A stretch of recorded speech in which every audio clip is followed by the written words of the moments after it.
You know what's always puzzled me? A founder spends 5 years, maybe 10, building a business. They obsess over the product. They understand the customer better than anyone. They've made mistakes that nobody else even knows about. They've changed direction. They've lost money. They've won clients. Probably questioned whether the whole thing would even work. And then, when it's finally time to tell the world about the business, they disappear. Someone else writes the post. Someone else makes the videos. Someone else explains the company. I've never really understood that. Because if I wanted to understand a business, the first person I'd want to hear from is the person who built it. If we haven't met before, I'm Yuvan Atre, a video content strategist. I help experts turn their knowledge into authority through strategic video content systems. And over the last few months, I've been thinking a lot about founders. Not marketing, not content, founders. Most specifically, why so many brilliant founders become almost invisible the moment it's time to communicate their business. Maybe you have noticed this too. You meet a founder over a coffee, and within 20 minutes, you have learned more about their company than you could from spending an hour on their website. Have you ever had that experience? Why customers behave the way they do? Why most people misunderstand the problem? Why they build the company the way they did? Then you go online to learn more about them.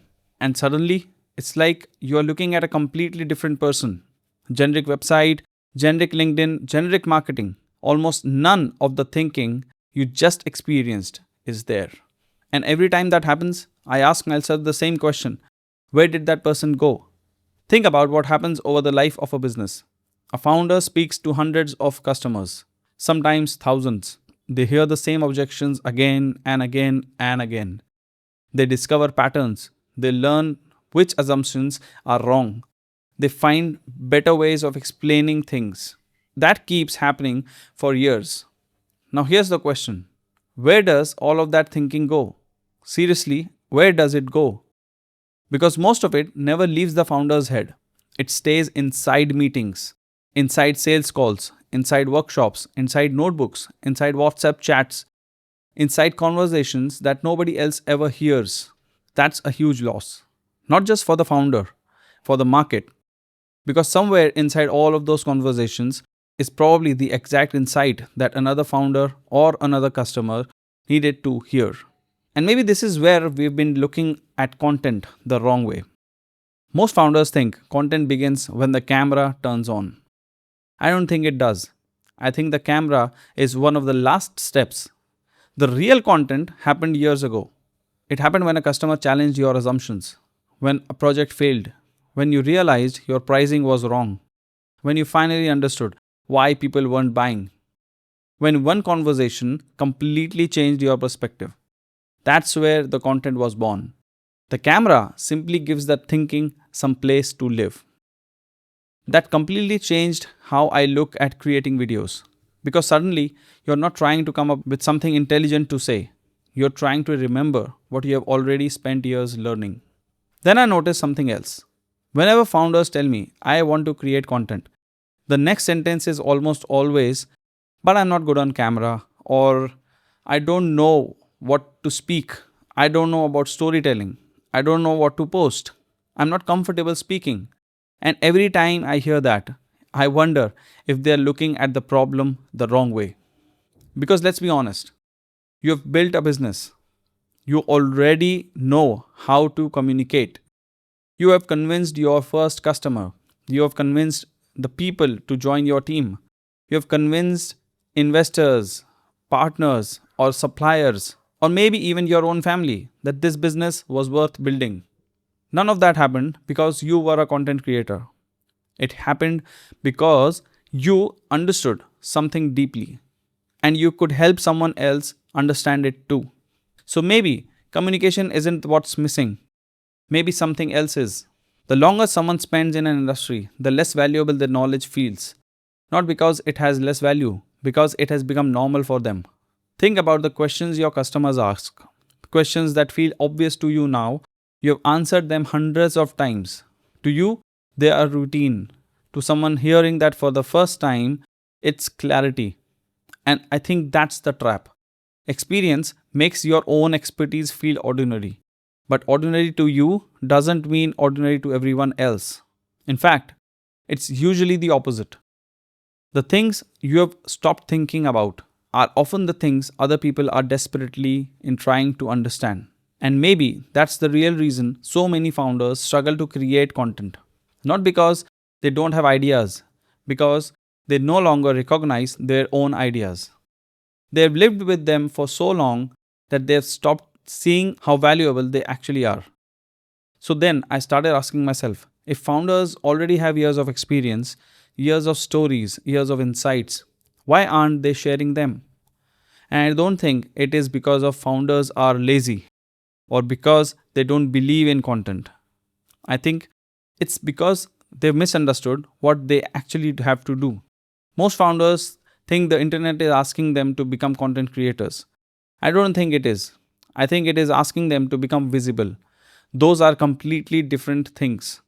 Because when you hear the words create content, your brain immediately imagines camera, lighting, editing, hooks, algorithms, views, followers. That's overwhelming. But what if none of those actually is the job? What if the real job is much simpler? What if your only responsibility is to make your thinking visible? Then another thought crossed my mind. People keep telling founders, build your personal brand. And honestly, I've never really liked that advice. Not because it's wrong, but because it's incomplete. The goal was never to make the founder famous. The goal was to help people understand the business through the person who understands it the best. Those are very different things. And I don't think we have had the right language for that until now. That's why I call it founder led branding. Not founder first branding, not founder centric branding, founder led. Because the founder leads the communication.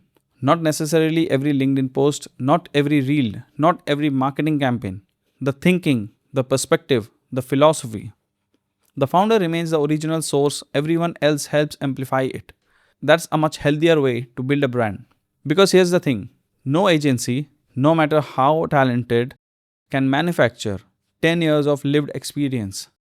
They can organize it, shape it, package it, present it, but they can't invent it. Only the founder owns that. And that's exactly why the founder is such an underutilized asset for a business. Not because they are the best presenter, but because they are the only person carrying the original thinking behind the company. And then I realized something that honestly made me rethink content completely. We keep saying, I'm creating content. But are we? I don't think we are. I think we are documenting thinking. That's a very different idea. Imagine if every important lesson you have learned while building your business simply disappeared. Every customer conversation, every mistake, every breakthrough, every framework you have developed, gone. That's what happens when your thinking stays inside your head. Content changes that. It becomes an archive not of your business, of your thinking. And maybe that's one of the most valuable assets a founder can build.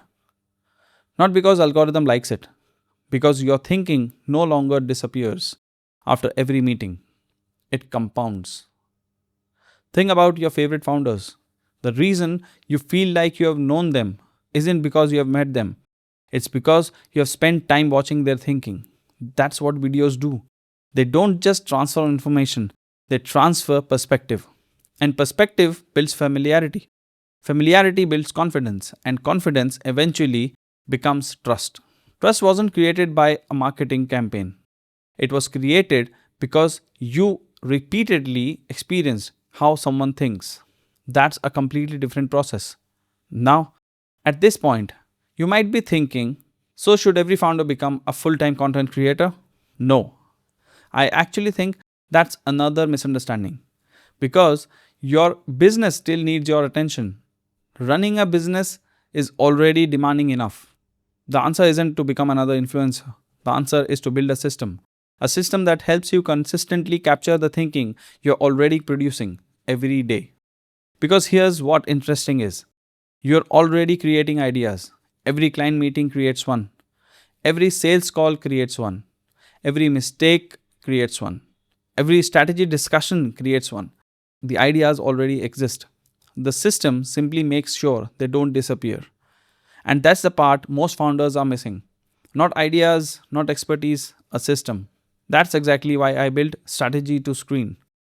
Not because founders need another content agency. There are plenty of those. I built it because I kept meeting founders who had extraordinary businesses and almost invisible thinking.